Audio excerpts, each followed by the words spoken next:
নমস্কার বন্ধুরা, তৃপ্তি রান্নাঘরে আপনাদের সবাইকে স্বাগত। আমার ভিডিওটি কাছে কিংবা দূরে যে যেখান থেকেই দেখছেন না কেন, আশা করি আপনারা সবাই খুব ভালো আছেন। আমি আজকে চিংড়ি মাছ দিয়ে শাপলার রেসিপি নিয়ে কিন্তু হাজির হয়ে গেছি। আপনারা তো অনেকেই অনেক ধরনের শাপলার রেসিপি খেয়েছেন।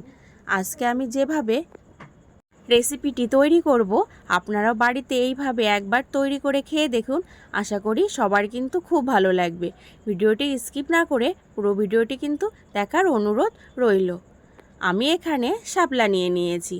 শাপলাগুলোকে কিন্তু প্রথমে খুব ভালো করে কিন্তু আঁশ ছাড়িয়ে নিতে হবে।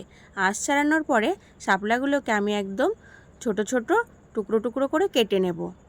আমি কিন্তু শাপলাগুলোকে একটু ছোট ছোট লম্বা লম্বা করে কেটে ভালো করে কিন্তু ধুয়েও নিয়েছি। আমি এখানে পেঁয়াজ, টমেটো, রসুন আর কাঁচা লঙ্কা নিয়ে নিয়েছি। এবার সব কিছু একসাথে কিন্তু বেটে নেব। গ্যাস অন করে কড়াই বসিয়ে দিয়েছি। দিয়ে দেব পরিমাণ মতন সাদা তেল। তেলটাকে কিন্তু হাই ফ্লেমে কিন্তু খুব ভালো করে কিন্তু গরম করে নিতে হবে। তেলটা আমার গরম হয়ে গেছে। এবার আমি এই তেলের ভেতরে দিয়ে দেব নুন হলুদ মাখিয়ে রাখা চিংড়ি মাছগুলো।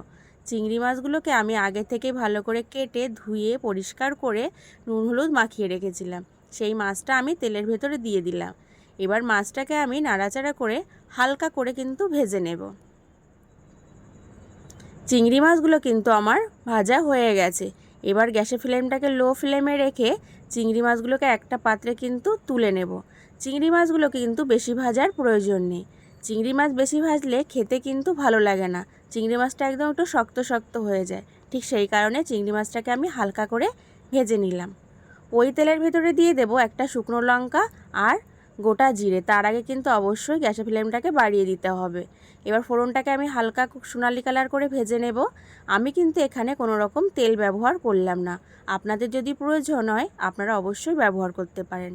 এবারে দিয়ে দেবো আমি এর ভেতরে বাটা মশলা। বাটা মশলাটা কিন্তু আমি এখানে মিহি করে বাটিনি। বাটা মশলাটা কিন্তু মিহি করে বাটা যাবে না। বাটা মশলাটা আমার দেওয়া হয়ে গেছে।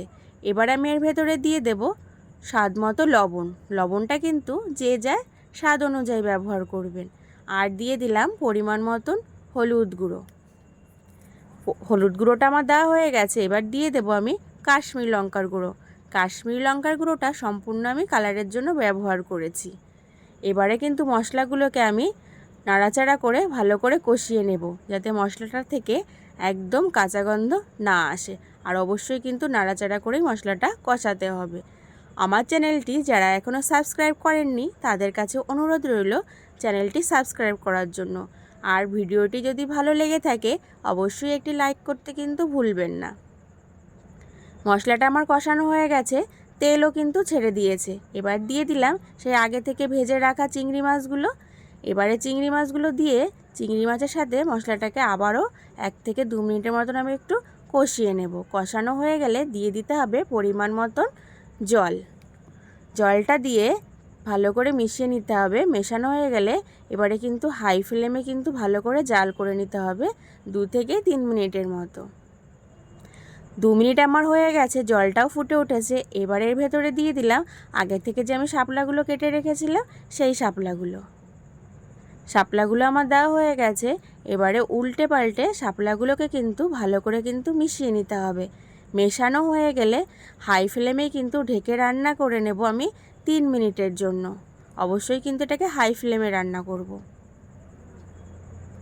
3 মিনিট হয়ে গেছে, ঢাকনাটা আমি তুলে নিলাম। তুলে নিয়ে সবার প্রথমে একটু মিশিয়ে দেব চিনি। চিনিটা দিলে খেতে কিন্তু দারুণ লাগে। চিনিটা দিয়ে ভালো করে মিশিয়ে নিতে হবে। আর দেখে নেব শাপলাগুলো আমার কেমন সিদ্ধ হয়েছে। শাপলাগুলো কিন্তু আর পুরোপুরি সিদ্ধ হয়ে গেছে। আর দেখুন বেশ গোটা গোটাও আছে, একদম কিন্তু গলে যায়নি। ঠিক এইভাবেই কিন্তু রান্না করতে হবে, শাপলাগুলো যাতে সিদ্ধও হয়ে যায় আবার একদম পুরোপুরি গলেও না যায়। শাপলা রান্না করতে কিন্তু একদমই বেশি সময় লাগে না।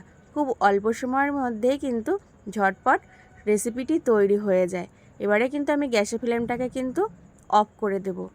চিংড়ি মাছ দিয়ে শাপলার রেসিপি কিন্তু আমার পুরোপুরি তৈরি হয়ে গেছে। তাহলে আপনারা তো অবশ্যই দেখতে পারলেন আমি কি করে চিংড়ি মাছ দিয়ে শাপলার রেসিপিটি তৈরি করলাম। আপনারাও এইভাবে বাড়িতে রেসিপিটি তৈরি করে গরম গরম ভাতের সাথে পরিবেশন করুন আর নিজেও একবার খেয়ে দেখুন। আশা করি সবার কিন্তু খুব ভালো লাগবে। আজকের রেসিপিটি কিন্তু এই পর্যন্তই। ভালো থাকবেন, সুস্থ থাকবেন, ধন্যবাদ।